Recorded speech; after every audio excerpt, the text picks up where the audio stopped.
খোকা ঘুমো ঘুমো, শান্তিপুরীর বাগে এসে পিল্লাই ঘুমো। খোকা ঘুমো ঘুমো, শান্তিপুরীর বাগে এসে পিল্লাই ঘুমো। ডিয়ার আইফল ভিউয়ার্স, কেমন আছেন আপনারা সবাই? আমি ভালো আছি। আমি শাহেদ ওসমান রুমেল আবারও আইফলস এর ফ্রেমে হাজির হয়েছি একজন স্পেশাল গেস্ট নিয়ে, যার নাম হচ্ছে হাফিজুর রহমান। তাকে নতুন করে পরিচয় দেওয়ার কিছু নেই। তার নাটকের আরেকটি নাম আছে। আপনারা তার চেহারা দেখলে, আপনারা যখন তাকে ক্যামেরার ফ্রেমে দেখবেন তখনই তাকে চিনে যাবেন। এই চেনার বাইরে তার আরো কয়েকটি পরিচয় আছে, আরো কিছু কর্মকাণ্ড আছে। আজকে আমরা সেগুলো নিয়ে আমাদের স্পেশাল গেস্টকে নিয়ে গল্প করব। আসুন দেখি আজকে আমাদের স্পেশাল গেস্টকে। আমাদের স্পেশাল গেস্ট হলো নাট্য জগতের অত্যন্ত পরিচিত মুখ, জনাব হিমি হাফিজ। হাফিজ ভাই, কেমন আছেন?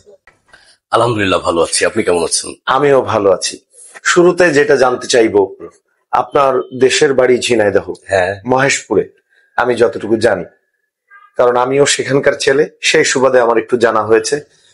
তো শুরুতে মিডিয়ার শুরু বা সেই শৈশব জীবন, শৈশবে আপনি মিডিয়াতে পদচারণা ছিল আপনার, সেই ছোটবেলা থেকে শৈশব কৈশোর খেলাধুলা মিডিয়া কিভাবে এই পর্যায়ক্রমে জগৎটাতে আসা, তাই তো?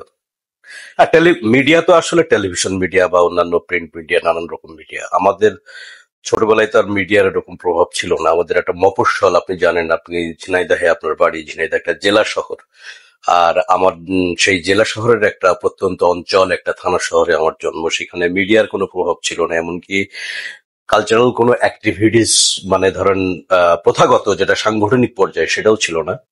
ব্যক্তিগতভাবেই স্কুল কলেজে যখন লেখাপড়া করেছি, ঠিক সেই মুহূর্ত থেকেই আমার কালচারাল অ্যাক্টিভিটিস, তার মানে স্কুলে আপনার কবিতা আবৃত্তি বা আপনার অভিনয়, একক অভিনয়, এসবের মাধ্যমেই আমার কালচারাল অঙ্গনটা, মিডিয়া অঙ্গন না, কালচারাল অঙ্গনটা শুরু আর কি, কালচারাল কার্যক্রমটা শুরু আর কি। সেই ছোটবেলা থেকেই? একদম। তখন আপনি কোন ক্লাসে পড়তেন?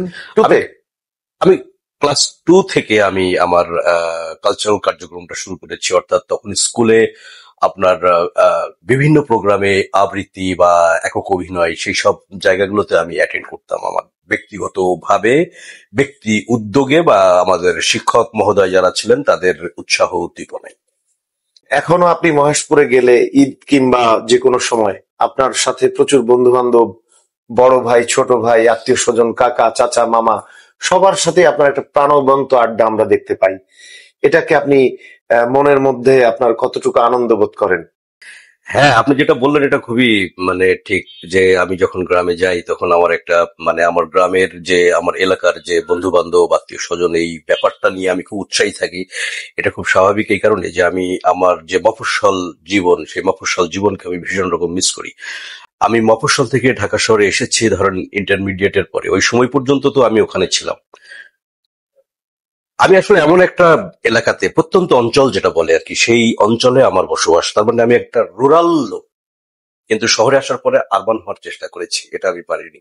আমি যখনই যাই গ্রামে, তখন সেই রুরাল যে মানসিক অবস্থান, যেটা আমি ঢাকা শহরে থেকে সবসময় মিস করি, সেটা আমি যখন গ্রামে যাই সেটার পরিপূর্ণ একটা এনজয় করি। আপনাকে দেখতে পাই, আপনি যখন বাড়িতে যান তখন বাড়িঘর নেই, জনশূন্য, একদম ফাঁকা, পাট ক্ষেত, ধান ক্ষেত, এরকম প্রকৃতিগত জায়গার পাশে আপনি দাঁড়িয়ে ছবি তুলেন, একটু বিকেলটা কাটান। আপনি প্রকৃতিকে খুব উপভোগ করেন যা মনে হয়। হ্যাঁ, এটা খুব স্বাভাবিক। ওটা আমি করি, ওটা আমি খুব আনন্দ নিয়ে করি। রুমেল, আমি আপনাকে বলি, যেহেতু আপনার বাড়ি ঝিনাইদহ এবং ঝিনাইদহ জেলার যে অন্যান্য যে থানাগুলো আপনি জানেন যে এটা কৃষি নির্ভর, হ্যাঁ, এবং আমাদের যে ফ্যামিলিটা, এই ফ্যামিলিটা একদম সম্পূর্ণ কৃষি নির্ভর। তো আমি তো কৃষকের সন্তান। সত্যি কথা বলতে আমি একদম কৃষক পরিবারের সন্তান। আমার ছোটবেলা থেকে এই ধান ক্ষেত, পাট ক্ষেত, নদী নালা, খাল বিল, এইসব জায়গাতেই বড় হওয়া।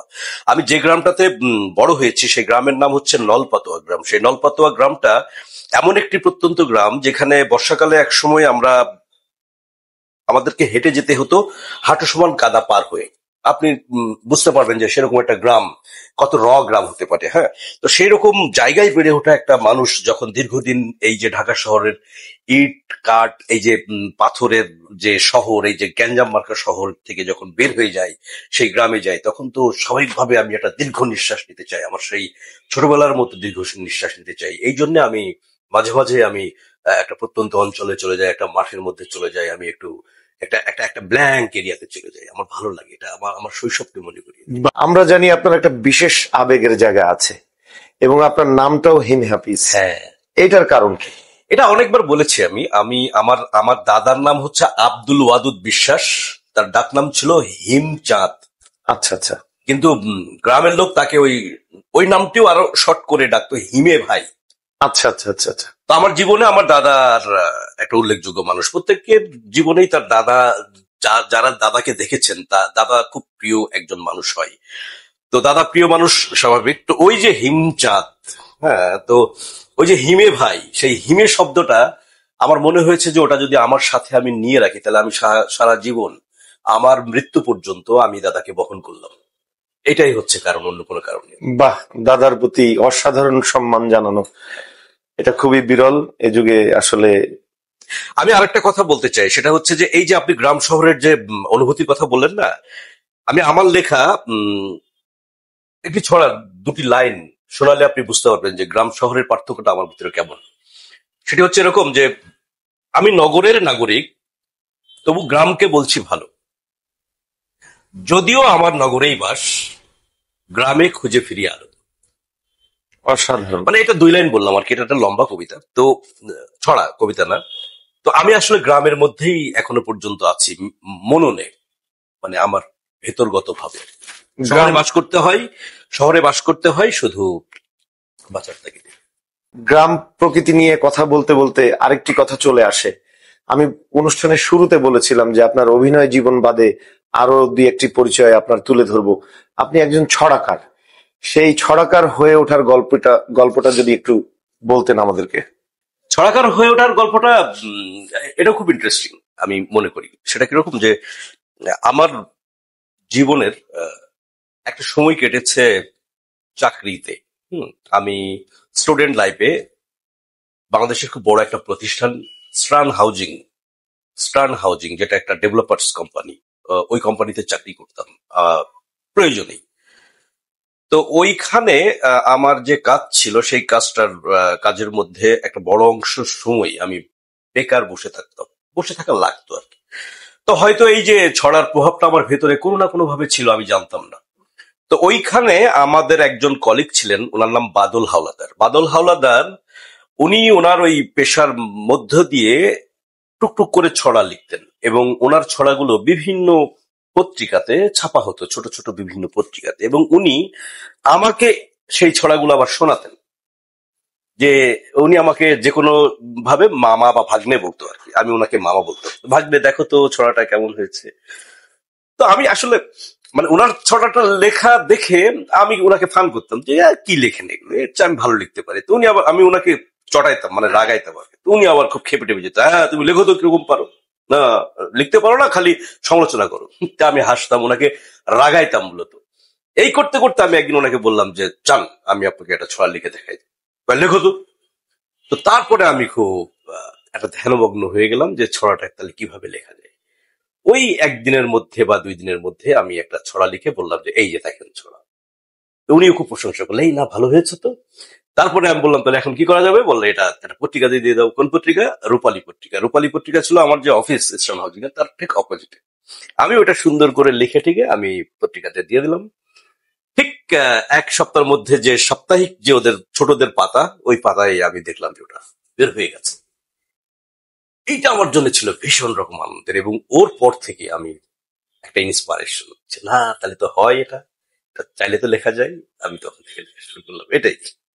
ভাইয়া, এবার আপনার মিডিয়ার প্রসঙ্গে একটু আসতে চাই। ঢাকায় আসার পর আপনার মিডিয়া অ্যাক্টিভিটিসটা কিভাবে শুরু হলো?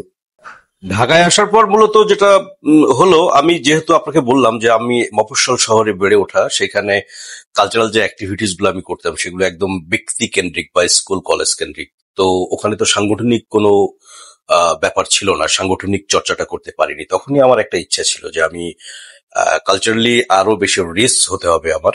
তো সেই কারণে আমাকে ঢাকাতে পড়তে হবে। আমি স্টুডেন্ট হিসেবে অত বেশি ভালো ছিলাম না, তো বা মনোযোগী ছিলাম না। তো আমার ইচ্ছাই ছিল আমি ঢাকাতে পড়বো। তো ঢাকাতে অনার্সে ভর্তি হওয়ার পরে ওই সময় থেকে আমার ইচ্ছা ছিল যে আমি অনার্সে ভর্তি হব এবং একটি থিয়েটার দলে যোগ দিব। আমার থিয়েটার ওয়ার্কার হতে হবে। আমি অভিনয়টা করতে চাই। আর অভিনয়টা করতে হলে তখনই আমি জানতাম যে একটা থিয়েটার ব্যাকগ্রাউন্ড, একটা থিয়েটার গ্রাউন্ড যেটা, সেটাই পারে যে একজন অভিনেতা বানাতে। এটা আমি তখন জানতাম আর কি। ওই থেকেই শুরু। এবং তখন আমি প্রথমে নাট্যধারা, ওখানে 3 মাস ওয়ার্কশপ করার পরে সামহাও আমি ওটা কন্টিনিউ করতে পারিনি। তারপরে আমি লোকনাট্য দলে জয়েন করি এবং লোকনাট্য দলে সেই 1998 সাল থেকে আজ পর্যন্ত আমি লোকনাট্য দলের সক্রিয় সদস্য। এবং ওটাই আমার কালচারাল অ্যাক্টিভিটিস, যেটা সাংগঠনিক পর্যায়ে শুরু। তারপর আস্তে আস্তে আস্তে আস্তে আমি টেলিভিশন মিডিয়াতে ঢুকে যাই এবং টেলিভিশন মিডিয়াতে টুকটাক টুকটাক করে কাজ করতে করতে আজকে পর্যন্ত কাজ করছি। এটাই হচ্ছে ব্যাকগ্রাউন্ড। আপনি যে একজন দক্ষ অভিনেতা হয়ে গড়ে উঠলেন, এটার জন্য কি মঞ্চ অনেকখানি উপকার করেছে, মানে এগিয়ে নিয়ে এসছে আপনার শিল্পসত্তাকে? এইটা তো বলার অপেক্ষা রাখে না। মঞ্চ এমন একটা প্রতিষ্ঠান যেখানে একজন অভিনেতার গ্রাউন্ডটা এখানে থাকে আর কি। আর দীর্ঘ জীবন যারা মঞ্চে চর্চা করে তাদের অভিনয়ের একটা মানে পোক্ত গ্রাউন্ড যেটা বলে, সেটা হয়ে যায়। সুতরাং আমার অভিনেতা হওয়ার পেছনে আমার নিজের উদ্যোগ, যেটা ভেতরগত যে চেষ্টা বা ভেতরে যে অভিনয়টা ছিল, তার যে চর্চার জায়গাটা, সেই জায়গাটাই তো মঞ্চে পেয়েছি। সেই জায়গা থেকে মঞ্চকে আমি অবশ্যই বলবো যে আমার এই যে অভিনেতা হওয়ার একটা বড় গ্রাউন্ড। আপনার সাথে কথা বলতে গেলেই একজন মানুষের নাম চলে আসে, তিনি হচ্ছেন মোশাররফ করিম ভাই এবং ভাবি। তাদের সম্পর্কে যদি কিছু বলতেন। এটা হচ্ছে যে বলার ভাষা আমার নাই। আমি সৌভাগ্যবান যে একজন মোশাররফ করিমের সাথে আমি অভিনয় করেছি এবং ব্যক্তিগতভাবে মোশাররফ করিম আমাকে খুব পছন্দ করেন। ব্যক্তিগতভাবে মোশাররফ করিমের পরিবার, বিশেষত ওনার ওয়াইফ, আমাদের প্রিয় ভাবি, জুই ভাবি, উনি আমাকে পছন্দ করেন। পারিবারিকভাবে যেসব অভিনেতার সাথে মোশাররফ করিমের সম্পর্ক, তাদের মধ্যে আমি একজন সৌভাগ্যবান যে উনি অনেক অভিনেতার মধ্যে আমাকেও উনি পারিবারিকভাবে একজন সদস্য মনে করেন। এটা আমি আমি মনে করি এবং এটার জন্য আমি গর্ববোধ করি যে মোশাররফ করিমের সাথে এবং জুই ভাবির সাথে, তার পরিবারের সাথে যে একটা সম্পর্ক হয়ে যাওয়াটা, উনি যে আমাকে রিসিভ করেছেন, আমাকে ভালোবেসেছেন, আমাকে ভাই হিসেবে দেখেন, এইটা আমার জীবনের, এই অভিনয় জীবনের একটা অন্যতম পাওয়া বলে আমি মনে করি। এর বাইরে আর কি বলবো, এরকম একটা জাদুকরী অভিনেতার সাথে এরকম একটা গভীর সম্পর্কে যাওয়া, দীর্ঘদিন থাকা এবং অনেকগুলো কাজ করা, এটাও মনে করি আমার যে অভিনয় শিক্ষার একটি অন্যতম মাধ্যম। মোশাররফ ভাইয়ের ব্যক্তিত্বের মধ্যে আপনাকে কোন জিনিসটা বেশি আকৃষ্ট করেছে? মোশাররফের ব্যক্তিত্বের কোন জিনিসটা আমি কি স্পেসিফিক কি বলবো, ওনার চুল থেকে মাথা পর্যন্ত পুরাটাই একটা ব্যক্তিত্ব আর কি। এবং পুরা ব্যাপারটাই একটা শিক্ষণীয়, আকর্ষণীয়। সবচেয়ে যদি এখান থেকে আপনি স্পেসিফিক করতে চান, আমি বলবো যে ওনার যে শিল্প সত্তা, সেই শিল্প সত্তাটা অসাধারণ। একজন পরিপূর্ণ শিল্পীর, একজন নৈতিক শিল্পীর যে শিল্প সত্তাটা থাকা উচিত, সেটা মোশাররফ করিমের। এবং সেইটা আমি এটা মানে গ্রহণযোগ্য। এবং এটা আমার মনে হয় শুধু দর্শক না, দর্শকরা ওনাকে তো ব্যক্তিগতভাবে অতটা চিনেন না, আমরা যতটা চিনি ওনার সাথে কাজ করার সূত্রে। একজন শিল্পীর জীবনে যে, বিশেষ করে আমাদের মতো মিডিওগার শিল্পী যারা, তাদের জন্য একজন মোশাররফ করিম একটা প্রতিষ্ঠান। ওনার ওনার ওনার কথাবার্তা, ওনার ব্যবহার, ওনার অভিনয়, অভিনয়ে কিভাবে ঢুকতে হয়, একজন শিল্পীর নৈতিকতা কি থাকা উচিত, শিল্প সত্তার মধ্যে কতখানি লয়ালিটি থাকা উচিত, পরিপূর্ণটা মোশাররফ করিমের মধ্যে আছে। এবং আমি ওই জিনিসগুলোকেই পছন্দ করি। ও মানে মোশাররফ করিমের আলাদাভাবে কিছু বলার নাই। এবার একটু ব্যক্তিগত প্রশ্নে আসি। আপনার প্রচন্ড আবেগের জায়গা কোনটি, যেটিতে আপনি খুব আবেগ আপ্লুত হয়ে যান? মানে দীর্ঘ জীবনের ব্যক্তিগত যে আবেগের জায়গা তো অসংখ্য, কিন্তু আমি একটি আবেগের কথা বলবো যেটা আমি এখনো পর্যন্ত সেই আবেগ দ্বারা তাড়িত হই। আমাকে আমাকে নস্টালজিক করে, আমাকে সমৃদ্ধ করে নানান ভাবে। আমার আসলে 2টি মা। এই প্রশ্নটা যখনই আমি উত্তরটা বললাম, তখন আপনার ভিতরে হয়তো একটা চমক কাজ করবে যে 2টি মা, এটা আবার কেমন? তার মানে কি আমার বাবার 2টি বিয়া? নো, তেমনটা না। যে কোনো ভাবে আমার জীবনে আমি আমার বাবার নানিকে পেয়েছি। আমার জন্মের পর থেকে আমার বাবার নানি যিনি, স্বভাবতই ওই সম্পর্ককে বলে বড় মা। বড় মা। তো জন্মসূত্রে এই চরিত্রটাকে আমি পেয়েছি। এই যে বড় মা, আমার বড় মা, আমি তাকে বলতাম বুড়ো মা।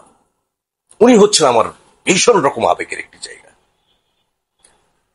এটা আবার ডিফার করা যাবে না, তাহলে আমার মায়ের থেকেও কি আবেগের জায়গা? নো, সেটা না। মানে আমাদের পারিবারিক যে বন্ধনটা ছিল সেটা, যেহেতু আমরা জয়েন্ট ফ্যামিলি এবং আমার মা ওই বাড়ির বড় বউ, এবং আমাদের ফ্যামিলিতে অনেক মানুষ, যেহেতু কৃষি ফ্যামিলি, আমাদের ফ্যামিলির নিজস্ব মেম্বারই ছিল অনেক, এবং কৃষি ফ্যামিলি হতে অনেক লোকজনকে মানে টেক কেয়ার করতে হতো, এবং সেইটা আমার মা একা একা হাতে সামলাতেন। আমি বলবো এটা এটা আমার চোখে দেখা। সুতরাং ছোটবেলায় যে যত্নের ব্যাপারটা থাকে না, সেই যত্নটা আমি পরিপূর্ণ পেয়েছি আমার ওই বড় মা বা বুড়ো মার মাধ্যমে। তো আবেগের জায়গাটা কেন আমি বললাম যে উনি আমার মা, তো মায়ের তো তুলনা হয় না, কিন্তু বিশেষ যে বড় মা বা বুড়ো মা, ওনার কেন বললাম যে আমি এখনো চোখ বুঝলে দেখতে পাই যে আমি আমার সেই গ্রামের আমার ঘরের যে বারান্দা, সেই বারান্দাতে ছোটবেলায় উনি আমাকে যখন ঘুম পাড়াতেন, আমাকে শোয়াই দিয়ে উনি পাশে শুয়ে, তখন তো গ্রামে হয় না যে অনেক সময় মাছি টাছির উপদ্রব থাকে বা বিভিন্ন রকম মশা টশা, উনি একটা গামছা নিয়ে আমার গায়ের উপরে এরকম বাড়ি দিতেন বা এরকম নাড়াচাড়া করতেন যাতে মাছি না লাগে, আমাকে ঘুম পাড়াতেন। ঘুম পাড়ানোর সময় উনি নানান রকম সুরে সুরে ব্লাপ করতেন, ও সোনা, ও পাখি, ও মধু, ঘুমা ঘুমা। উনি ওই সময় গুনগুন করে একটা গান করতেন, হ্যাঁ, ও আমাদের সেই এলাকার ভাষায় এবং ওনার সুরে। হ্যাঁ, সেটা আমি আপনাদেরকে বলতে চাই, আমার এখনো চোখ বুঝলে মনে পড়ে উনি এরকম করতেন, খোকা ঘুমো ঘুমো, শান্তিপুরীর বাগে এসে পিল্লাই ঘুমো, খোকা ঘুমো ঘুমো, শান্তিপুরীর বাগে এসে পিল্লাই ঘুমো। আমার এখনো মনে হয় রাত্রেবেলা যখন ঘুম হয় না, যদি আমার বুড়ো মা বা আমার বড় মা এসে আমাকে এরকম মাথায় হাত দিয়ে গান করতো, খোকা ঘুমো ঘুমো, শান্তিপুরের বাগেছে পিল্লাই ঘুমো। আমি ওনাকে খুব মিস করি। অসাধারণ। উনি তো নিশ্চয় এখন বেঁচে নেই। না না না, উনি অনেক আগেই মারা গেছেন। তবে সবচেয়ে খুশির ব্যাপার হচ্ছে আমার অনার্স লাইফ পর্যন্ত ওনাকে পেয়েছে, একটা দীর্ঘ জীবন। এরকম ভাবে কেউ বড় মাকে বা বুড়ো মাকে পায় না। শুরুতেই বলেছিলাম আপনার বেশ কয়েকটি পরিচয় আছে। এবার একটি জোড়া প্রশ্ন। আপনি অভিনেতা ছাড়া নিজে একজন পরিচালক এবং বেশ কিছু নাটক নির্মাণ করেছেন। নাম্বার 2, এর পাশাপাশি আপনার একটা ব্যবসা আছে। একজন অভিনেতার কি অভিনয়ের পাশাপাশি বর্তমান প্রেক্ষাপটে কোনো বিজনেস বা কোনো কর্ম থাকা উচিত বলে আপনি মনে করেন? এইটা খুবই মানে এই প্রশ্নটা ধরুন আপনি উত্তরটা দিয়েই দিয়েছেন। হ্যাঁ, আমি প্রথম প্রশ্নের উত্তর দিই যে যেটা পরিচালক, আমি আসলে পরিচালক না। ওই যে ব্যবসার কথা বললেন না, ওই পরিচালনাটাই হচ্ছে ব্যবসার একটা সূত্র। মানে আমি যেহেতু একটা বিজনেস করি, সেই বিজনেসের অংশ হচ্ছে ওই পরিচালনাটা। আচ্ছা। অর্থাৎ আমি যে কোম্পানিগুলোতে আমি আমি যে বিজনেস করি, সেই বিজনেসের মধ্যে একটা হচ্ছে ওই ডকুমেন্টারি, ড্রামা বা হচ্ছে প্রমোশনাল নাটক বানানো। সেইটা আমি অন্য কারো হাতে কোনো ডিরেক্টরকে আমি দিই না, যেহেতু আমি এই মানে মিডিয়া জগতে অনেকদিন, এটার আমার একটা মিনিমাম এক্সপেরিয়েন্স যেটা আছে, ওইভাবে আমি ডিরেকশন গুলো দিয়ে থাকি দীর্ঘ বছর, প্রায় 6-7 বছর, এবং এই 7-8 বছরের মধ্যে প্রায় 7-8টা ডিরেকশন দিয়েছি, পরিচালনা করেছি, সেটা আমার নিজের মতো করে ব্যবসায়িক প্রসেসের মধ্যে দিয়ে। এটা এটা একদম প্রফেশনাল ডিরেক্টর যেরকম সেরকম না। আর বিজনেসের কথা বললেন, এখন আমার ধারণা, আমি যেটা উপলব্ধি করেছি 2015 সাল থেকে বা 16 সাল থেকে, অবশ্য তার আগেও কিন্তু আমি বিজনেস করতাম, সেটা একটা পেছনের গল্প, সেটা আমি বলতে চাই না, ছোটখাটো বিজনেস করতাম। তারই সূত্র ধরে যখন আমি ফুল লেন্থে অভিনেতা হয়ে গেলাম বা অভিনয় প্র্যাকটিস করা শুরু করলাম যে আমি একটা প্রফেশনাল অভিনেতা হব, তখন আমার একটা পর্যায়ে গিয়ে 2015-16 সালের পরে, বিশেষ করে আমার বিয়ের পরে, আমার উপলব্ধি হলো যে আমাদের মতো মিডিওকার অভিনেতাদের শুধুই অভিনয় পেশার মাধ্যমে থাকলে একটা সুস্থ স্বাভাবিক জীবন হওয়াটা সবার জন্য সম্ভব নয়। সবার জন্য সম্ভব নয়। সেই যাদের জন্য সম্ভব নয়, তাদের মধ্যে আমি নিজেকে ভাবলাম যে আমি সেই সম্ভাবনার একজন।